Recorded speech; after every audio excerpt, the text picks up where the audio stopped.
Oui, bonjour les amis. Je suis là encore ce matin pour nous édifier sur notre vie, sur notre existence sur Terre, sur tout ce que nous faisons sur la Terre. Alors, la question que je vais poser ce matin est comment pouvons-nous donner un sens à notre vie sur cette Terre? Parce qu'il y a beaucoup de choses que nous pouvons rencontrer, beaucoup de choses que nous pouvons faire. Nous pouvons multiplier les expériences, mais qu'est-ce qui nous permet de donner un véritable sens à notre vie? Ce matin, nous allons lire la Bible dans le livre d'Ecclésiaste et nous avons vu que l'auteur de l'Ecclésiaste a mis toujours plusieurs possibilités de mondes opposés où il était en train de rechercher ce qui pourrait donner un sens à sa vie. Et nous allons regarder une partie, un passage sur le chapitre 1 et sur le chapitre 2 de comment lui, dans sa course, il a pu découvrir qu'est-ce qui réellement pourrait donner un sens à sa vie. Mon nom est Adélaïde, je suis coach formatrice à Maxwell Leadership et j'accompagne les femmes dans la reconstruction de leur vie, de leur identité, de leur vie de famille et de leur vie de couple. Alors, je vais prier. Oui, merci Seigneur pour ce temps. Merci Papa pour ce temps que tu nous donnes. Je te remercie Papa pour chaque personne qui va écouter ce message. Que tu puisses manifester ta gloire. Père, une seule chose que je demande, que tu puisses réellement toucher le cœur de chaque personne. Ouvre, permets qu'ils écoutent le message jusqu'au bout, mais surtout, c'est toi qui fais le travail, Saint-Esprit. Que tu touches leur cœur pour qu'ils soient réellement touchés et transformés, que nous soyons touchés et transformés par ta parole. Dans le nom de Jésus, j'ai prié. Amen. Donc, ce matin, on lit la Bible dans le livre d'Ecclésiaste et l'auteur du livre est un peu confus. Les personnes pensaient que c'était Salomon qui l'a écrit parce que le personnage que l'auteur décrit dans le livre d'Ecclésiaste a toutes les caractéristiques de Salomon, mais en réalité, apparemment, ce n'est pas Salomon. Mais nous allons lire pour voir comment il décrit la recherche du sens de sa vie et de l'être humain d'ailleurs, de la vie de l'être humain. Il dit, la condition de l'être humain, où trouver le bonheur. Et surtout, là, il se focalise sur la recherche du bonheur. Oui, peut-être, certainement, nous aussi, nous sommes dans une situation où on dit, mais en fait, j'ai tout. Des fois, on dit, ah, quand j'aurai fini mes études, je ferai telle chose et je serai heureuse. Quand je serai mariée, je vais être heureuse. Quand je vais avoir des enfants, quand j'aurai obtenu ce poste. On est censé être en train de courir pour trouver ce bonheur. Et lui, là, il dit, où trouver ce bonheur? La recherche de la sagesse. Là, c'est un point particulier. Il dit, peut-être, je vais chercher la sagesse.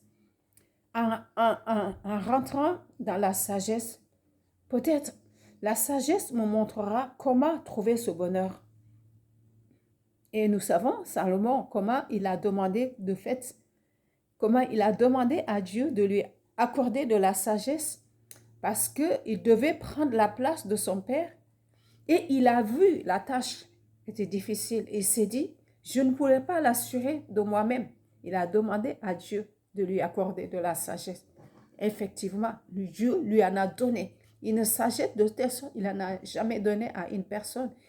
Et avec la sagesse, il lui a donné la richesse. Il lui a donné je ne sais pas, des trésors énormes. Et là, c'est ce qu'il nous sort. Ce qui nous ramène à notre conviction, la question que Jésus nous avait posée, il a dit, que servirait-il la vie d'un homme? Quel que soit ce que cette personne, je paraphrase, gagne dans cette vie, que servirait-il s'il gagne le monde entier en échange de son âme, s'il perd son âme, si la personne ne connaît pas le Seigneur et lui donne sa vie comme son Seigneur et Sauveur. Alors il dit, moi le maître, j'ai été roi d'Israël à Jérusalem et je me suis appliqué à étudier et à examiner par la sagesse tout ce qui se fait sous le soleil, tout ce qui se passe sur cette terre. Il a demandé déjà la sagesse et à partir de cette sagesse, il voulait étudier pour voir comment les choses fonctionnent. C'est une bonne démarche. C'est une bonne démarche parce que d'autant plus, lui, Salomon, sa sagesse, il ne l'a pas basée sur lui-même, sur sa connaissance. Il a demandé à Dieu et c'est Dieu qui lui a donné cette sagesse. Une fois qu'il a eu cette sagesse, il dit maintenant, je vais voir comment à partir de ce que je détiens là, j'observe tout ce qui se passe sur la terre, sous le soleil, pour voir comment les choses se passent. Dieu impose aux hommes de s'appliquer à cette occupation pénible. C'est quoi l'occupation pénible? C'est la tâche. Dieu avait tout prévu pour l'homme, pour qu'il vive dans un havre de paix, dans un jardin d'Éden où il y avait tout. Et l'homme n'a pas trouvé ça suffisant. Il voulait en faire plus. Donc il lui a dit maintenant, puisque c'est le cas, tu vas maintenant travailler dur pour gagner ta vie à la sueur de ton front. C'est cette tâche pénible, cette préoccupation pénible. Il l'a imposée aux hommes. J'ai tout vu. J'ai vu tout ce qui se passait sous le soleil et je suis arrivée à la conclusion que tout était dérisoire. Oui. On peut aussi remarquer que le constat est vrai. Si on ne place pas les choses dans l'ordre des bonnes priorités. Jésus nous a dit, cherchez premièrement le royaume des cieux, le royaume de Dieu et la justice de Dieu. Le royaume et la justice. Et tout le reste vous sera donné de suite. Mais si nous faisons l'inverse, nous nous lançons à une course effrénée de tout ce qui se passe pour trouver sur la terre, pour trouver notre bonheur. Là, la suite, c'est quoi? C'est la déception. Et c'est la déception de notre auteur là, qui nous dit, j'ai tout fait, mais je me suis rendu compte que tout est dérisoire. Tout est rien.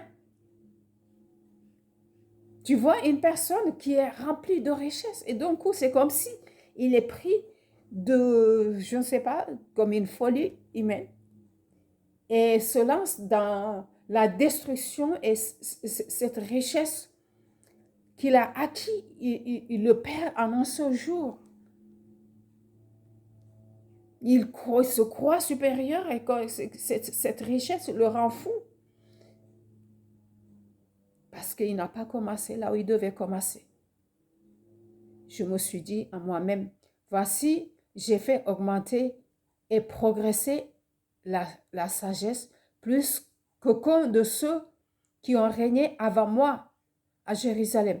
J'ai acquis beaucoup de sagesse et de connaissances.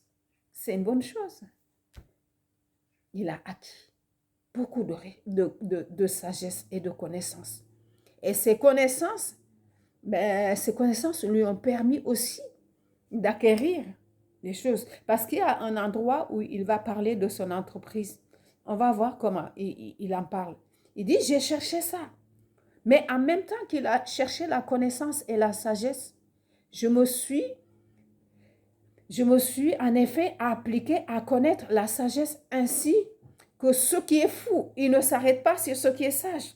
Il va faire une chose et son contraire.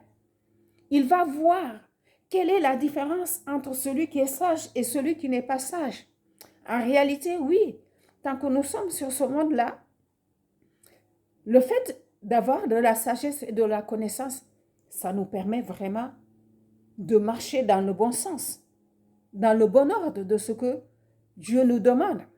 Mais la fin de tout, c'est que les deux, le sage et le stupide, vont disparaître un jour. Et leur sens va finir, leur vie est terminée.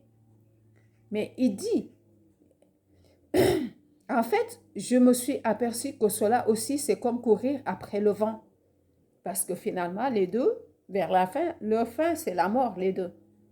Car plus on a de la sagesse, plus on a des sujets d'affliction. En augmentant sa connaissance, on augmente aussi ses tourments.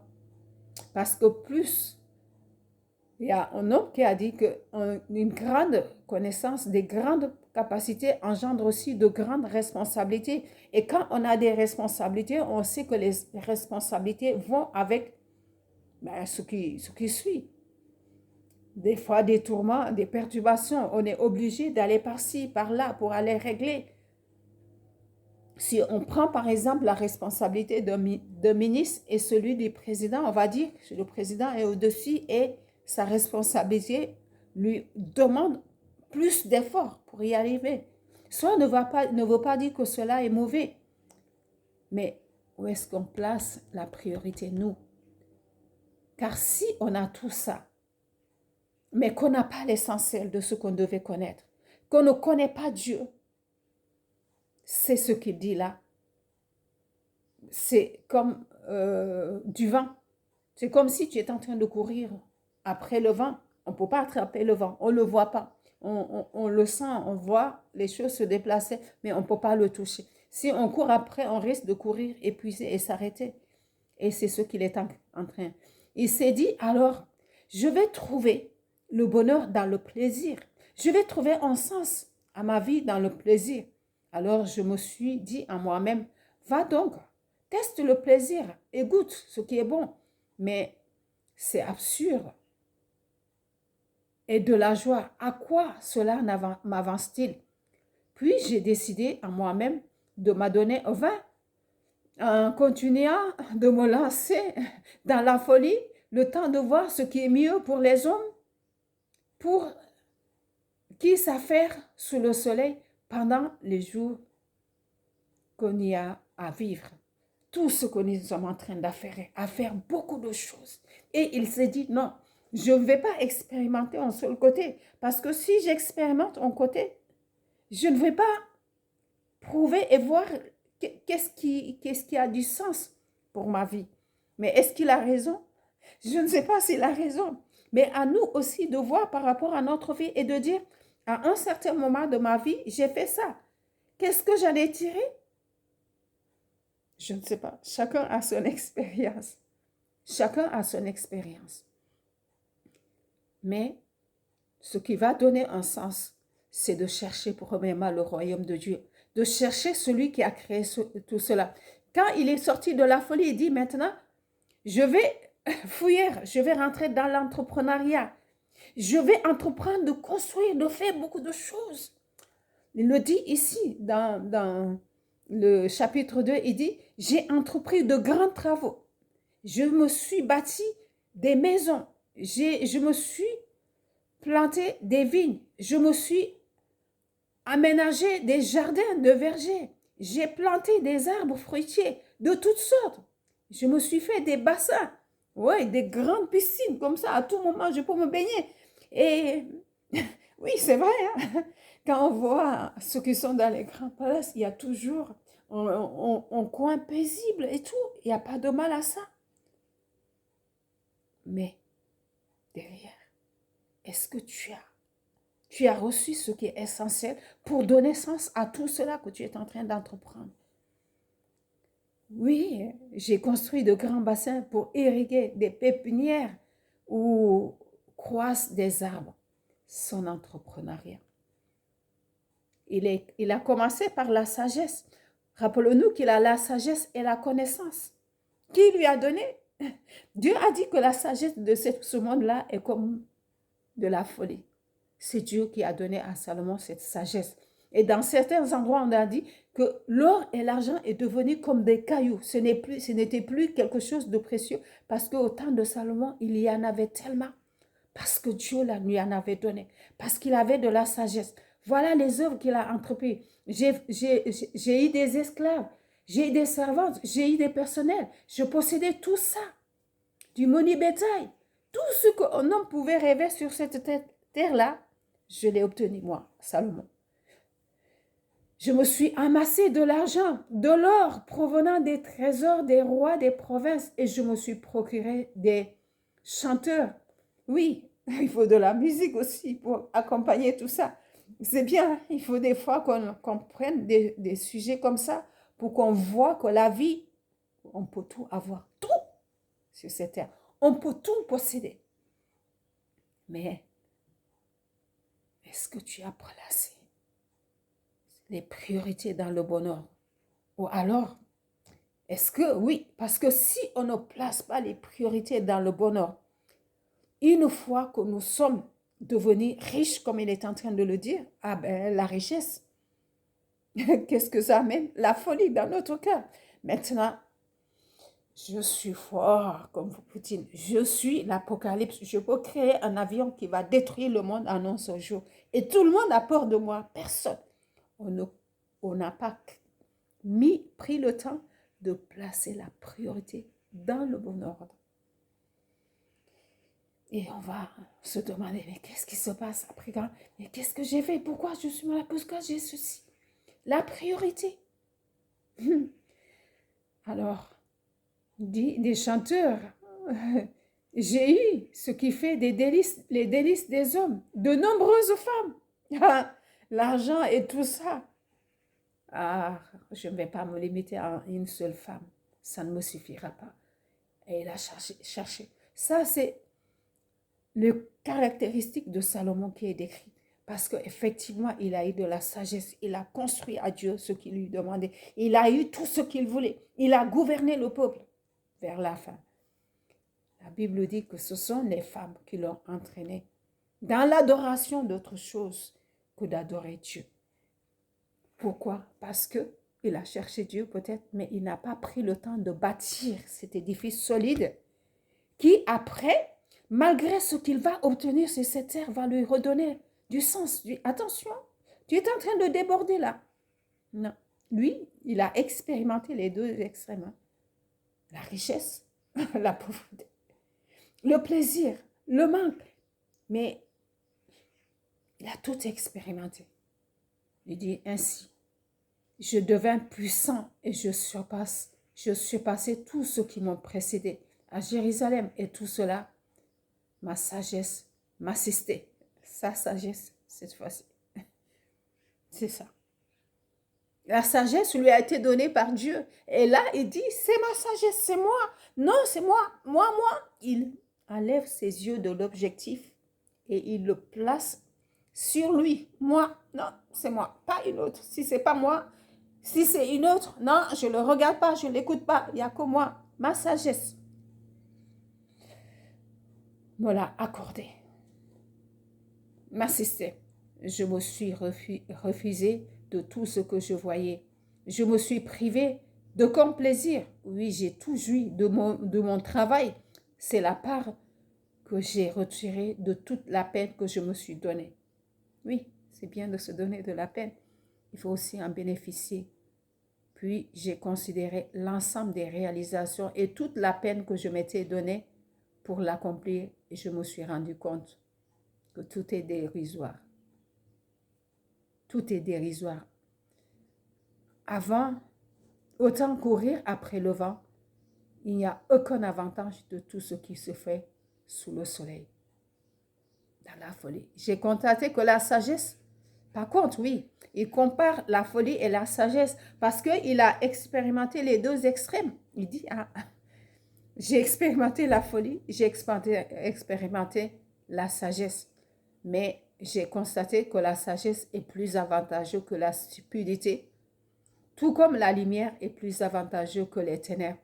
Tout comme, oui, de fait de faire du bien, quel que soit ce qui se passe, quel que soit ce que les gens vont dire autour de toi, est plus avantageux que de faire du mal. Parce que, en fin de compte, ce qui triomphe, c'est ça.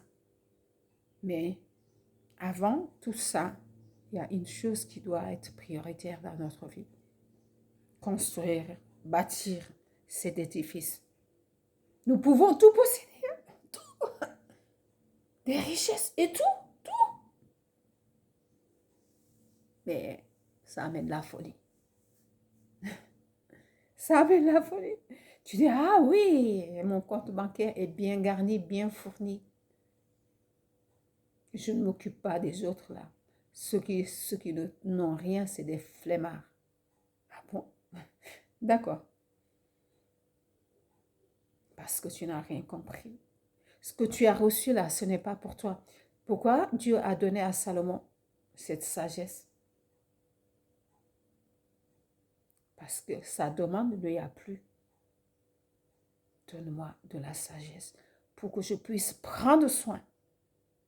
Et c'est ça, l'idéal d'un bon leader. De ce que je suis en train de découvrir sur le leadership.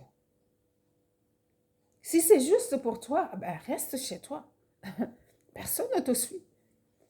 Mais si les gens voient réellement que tu as envie de les aider, de les soutenir dans les petits détails, quand ils ont un souci, ils peuvent te faire confiance. Tu les aides.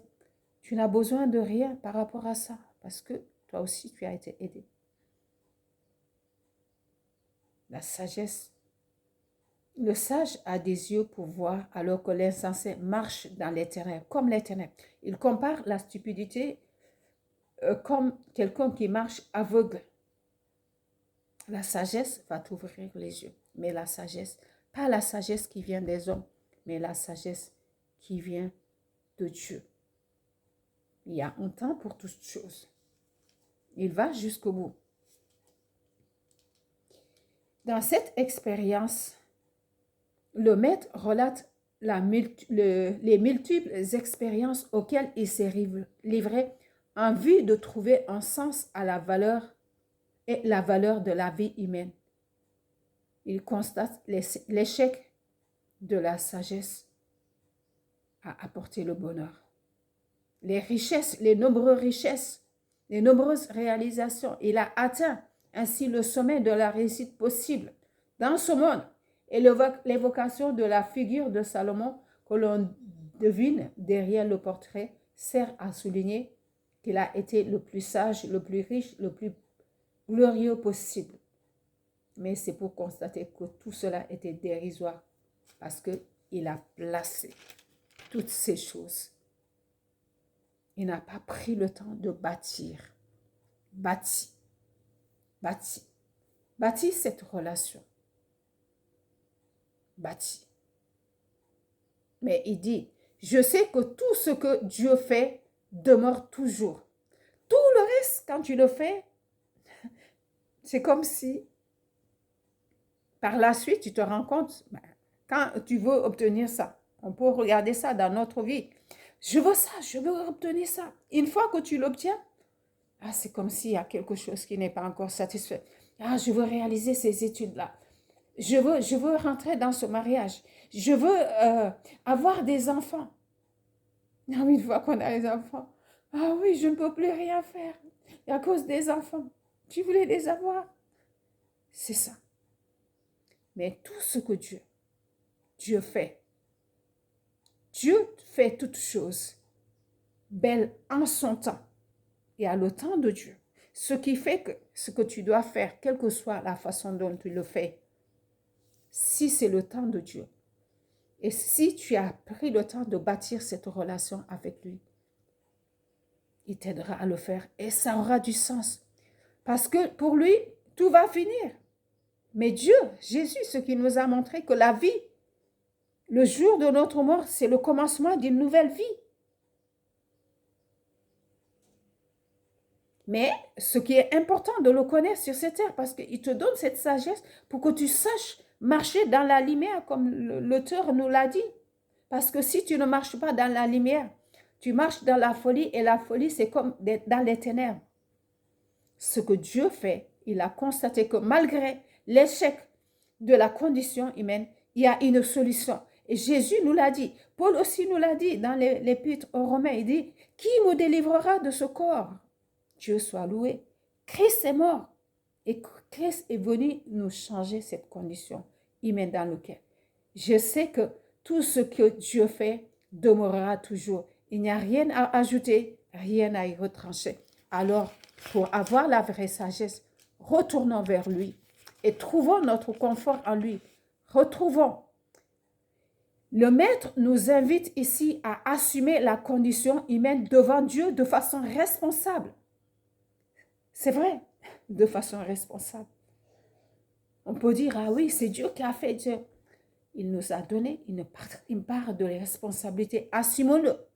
Et le reste, demandons-lui de nous aider et il le fait. Mais je ne peux pas faire ce que je veux et puis après demain, ah c'est Dieu. Oui, c'est Dieu. Alors, la première des choses, c'est de bâtir, c'est de recevoir Jésus. Si tu ne l'as pas fait, reçois-le comme ton Seigneur et Sauveur. Et tout le reste, il va te guider.